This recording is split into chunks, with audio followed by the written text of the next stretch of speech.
Hello everyone, ये lab 1 की demo video है। इस वीडियो में हम बेसिक कमांड्स के बारे में सीखेंगे।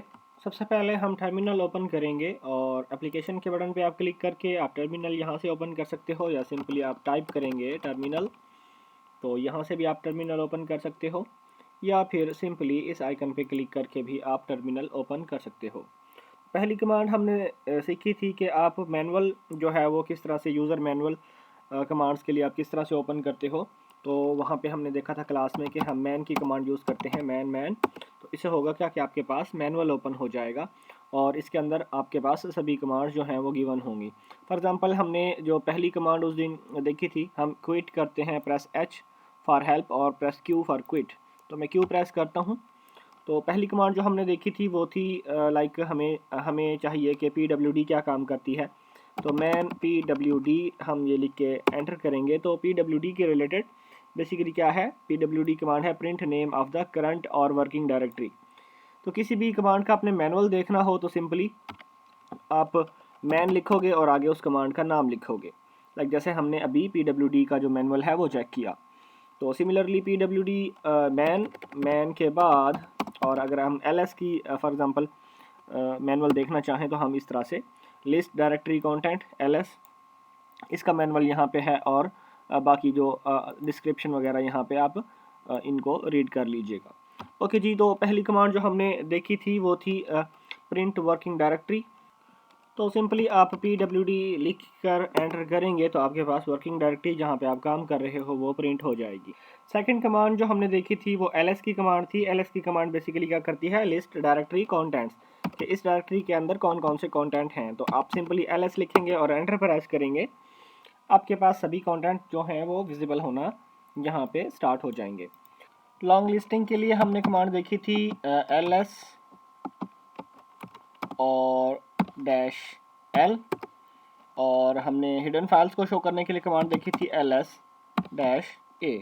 तो इससे होगा क्या कि आपके पास सभी हिडन फाइल जो कि डॉट से स्टार्ट होती हैं वो आपको विजिबल होना स्टार्ट हो जाएंगी। ओके जी, स्क्रीन को क्लियर करने के लिए हमने कमांड देखी थी क्लियर। सिंपली आप क्लियर लिखें और आप एंटर प्रेस करें तो आपकी स्क्रीन जो है ये और टर्मिनल जो है ये क्लियर हो जाएगा। डायरेक्टरी क्रिएट करने के लिए हमने कमांड देखी थी MKDIR की। तो अगर MKDIR की कमांड की आपको मैनुअल फाइल ओपन करनी है तो सिंपली आप लिखें MAN MKDIR, तो आपके पास मैनुअल ओपन हो जाएगा। किसी भी कमांड का आपने मैनुअल ओपन करना है तो सिंपली आप मैन लिखें और आगे उस कमांड का नाम लिखें, तो उसका मैनुअल आपके पास विजिबल होना शुरू हो जाएगा। क्यू प्रेस करके मैनुअल को मैं क्लोज कर रहा हूँ। तो मैं एक डायरेक्टरी बनाता हूँ MKDIR, और यहाँ पे डायरेक्टरी का नाम जो होगा वो मैं बाजान रख रहा हूँ और एंटर प्रेस करूँगा। तो रूट डायरेक्टरी के अंदर मेरे पास यहाँ पे बाजान के नाम से डायरेक्टरी क्रिएट हो चुकी है। ओके जी, मैं चाहता हूँ कि मैं इस डायरेक्टरी की तरफ मूव करूँ तो सिंपली हमें CD की कमांड यूज़ करना होगी, जो कि है चेंज डायरेक्टरी के लिए यूज़ होती है। CD आगे आप डायरेक्टरी का नाम लिखोगे जहाँ पे भी आपको मूव करना है, CD बाजान, और हम मूव कर गए हैं बाजान डायरेक्टरी की तरफ। और मैं यहाँ पे अगर प्रिंट कराऊँ वर्किंग डायरेक्टरी को PWD की कमांड से जो कि हमने अभी सीखी, तो हम अभी करंटली वर्किंग में हैं बाजान की डायरेक्टरी के अंदर। ओके जी, यहाँ पे इस बाजान की डायरेक्टरी में या किसी भी लोकेशन पे आपको अगर फाइल क्रिएट करनी हो तो हमने कमांड सीखी थी टच की। टच की कमांड क्या करती है, अगर हम मैनुअल देखें, चले मैनुअल आप देख लीजिएगा। तो मैं डायरेक्टली यहाँ पे क्रिएट कर कमांड्स एग्जीक्यूट कर रहा हूँ, क्योंकि मैनुअल हर कमांड का मैनुअल यहाँ पे नहीं देख सकते क्योंकि फिर वीडियो लंबी हो जाएगी। तो टच की कमांड लिखें और आगे आपका अपनी फाइल का नाम लिखें। लाइक यहाँ पे मैं फाइल का नाम लिख रहा हूँ BSSC.txt। एक्सटेंशन मैंने दी है यहाँ पे txt, आप कोई भी एक्सटेंशन दे के वही फाइल क्रिएट कर सकते हो। तो एंटर प्रेस करूँगा तो अगर मैं बाजान की डायरेक्टरी ओपन करूँ तो देख रहे हैं यहाँ पे BSSC.txt के नाम से एक फ़ाइल क्रिएट हो चुकी है। क्लियर की कमांड लिखने से मुझे पता है कि यहाँ पे मेरी स्क्रीन जो है ये वाली टर्मिनल की ये क्लियर हो जाएगी। ओके जी, हिडन फाइल को क्रिएट करने के लिए हमने देखा था कि जो डॉट के साथ फाइल का नेम स्टार्ट होगा वो हिडन फाइल रहेगी। तो यहाँ पे हम एक और फाइल क्रिएट कर लेते हैं टच की कमांड से, टच BSSC2, ये बेसिकली डॉट से स्टार्ट करते हैं BSSE2.txt। तो ये मेरे पास यहाँ पे विजिबल नहीं होगी क्योंकि ये हिडन फाइल है BSSC2 के नाम से। तो अगर हम इन सभी फाइल्स को यहाँ पे ls की कमांड के थ्रू और -a के थ्रू हमने देखा था कि आपके पास हिडन फाइल्स भी यहाँ पे शो होंगी।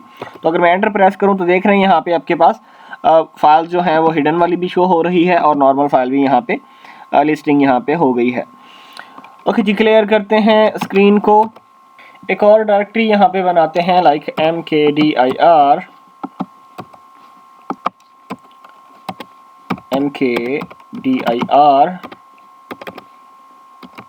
और यहाँ पे डायरेक्टरी हम बनाते हैं लाइक फोल्डर, ये लिखते हैं हम, डायरेक्टरी का नाम फोल्डर आ गया।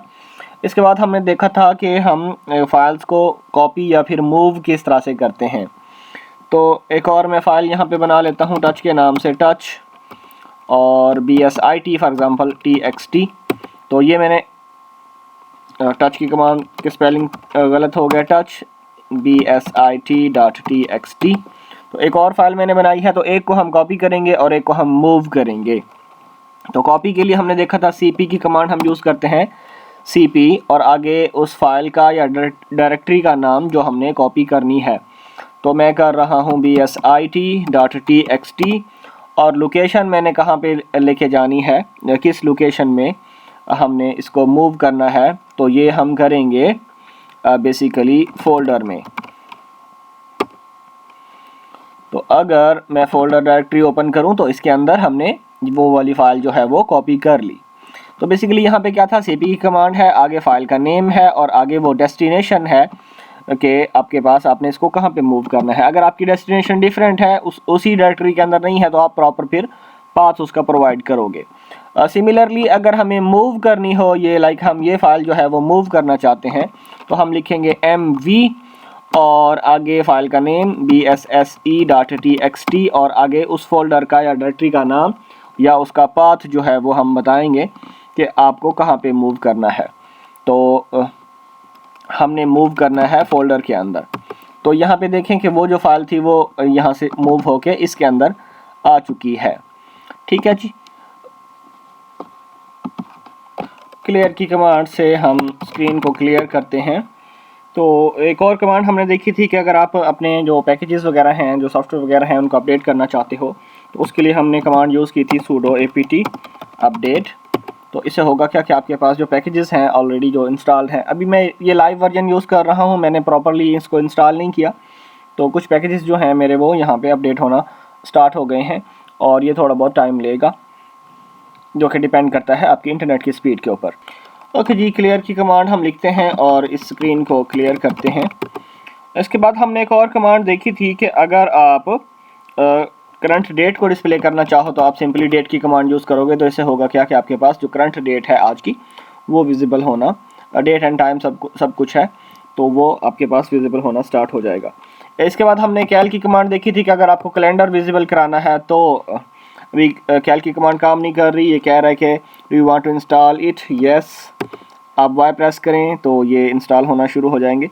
तो कुछ पैकेजेस जो हैं वो लाइव वर्जन में इंस्टॉल नहीं होते, तो ये इसी वजह से मैं फेस कर रहा हूँ, अदरवाइज़ कोई इशू नहीं है। अगर आप रेगुलर इसको इंस्टॉल करके लिनक्स को चलाओगे तो उसमें ये इशू आपको फेस नहीं करना पड़ेगा। ओके जी, कैल का जो कैलेंडर का जो पैकेज है वो इंस्टॉल हो रहा है, इंस्टॉल हो गया कि CAL। तो क्या होगा, आपके पास करंट मंथ का जो है वो कैलेंडर जो है वो विजिबल होना शुरू हो जाएगा। अगर आप चाहते हो कि आप स्पेसिफिक ईयर का कैलेंडर शो करो, कैल 2012 अगर मैं लिखूं तो यहाँ पे 2012 का कंप्लीट कैलेंडर मेरे पास यहाँ पे विजिबल होना शुरू हो गया है। कोई भी स्पेसिफिक ईयर का या किसी भी स्पेसिफिक मंथ का अगर आपने कैलेंडर यूज़ करना है, शो करना है, विजिबल करना है, तो फॉर एग्जांपल मैं कैल 2 फरवरी के मुझे कैलेंडर चाहिए, फरवरी का ये मंथ है, और आगे ईयर मुझे अगर चाहिए 2025, तो मेरे पास 25 का जो फरवरी का जो कैलेंडर है वो यहाँ पे विजिबल होना शुरू हो गया। सिमिलरली कैल अगर हम करें, अभी फरवरी है तो फरवरी 2050 का, तो मेरे पास फरवरी 2050 का जो कैलेंडर है वो यहाँ पे विजिबल होना स्टार्ट हो जाएगा। इसके बाद हमने देखा था लैब एक्टिविटी 2 में कि अगर आप फ्री जो है वो स्पेस जो है आपकी स्टोरेज जो है वो अगर आप शो करना चाहो तो df की कमांड थी, तो ये बताएगा आपको कि आपकी कितनी स्टोरेज जो है वो यूज़ हो रही है। सिमिलरली अगर आप मेमोरी को देखना चाहते हो तो आपके पास था फ्री की कमांड। इससे होगा क्या कि आपके पास मेमोरी जो है वो शो होना स्टार्ट हो जाएगी, फ्री मेमोरी। इसके बाद हमने एक और कमांड देखी थी कि आपके पास करंट यूज़र कौन है, तो हु लिखेंगे तो आपके पास करंट यूज़र की डिटेल आपके पास स्टार्ट होना शो होना शुरू हो जाएगी। फाइनल कमांड हमने देखी थी कि किसी भी फाइल को अगर हमने रिमूव करना हो तो आरएम की कमांड यूज़ होती है उसके लिए। तो हम लिखेंगे आरएम और आगे उस फाइल का नाम। तो आरएम करने से ये फ़ाइल जो है वो रिमूव हो जाएगी। यहाँ से देखें वो फ़ाइल रिमूव हो गई है। ओके जी, बहुत सारी कमांड्स हैं जो कि मैंने यहाँ पे कवर नहीं की और मैं ना कवर कर सकता हूँ क्योंकि उससे वीडियो बहुत लंबी हो जाएगी। मैं कुछ टास्क आपको कमेंट सेक्शन में दे दूँगा या फिर कम्युनिटी नोट्स में दे दूँगा, तो वो आप ट्राई कीजिएगा उनको फाइंड करने की, कमांड्स को और एग्जीक्यूट करने की। आपका कोई भी क्वेश्चन हो तो आप कमेंट सेक्शन में मुझसे या क्लास में मुझसे पूछ सकते हैं। इस वीडियो में इतना ही, मिलते हैं नेक्स्ट वीडियो में। Tariq Mahmood signing of.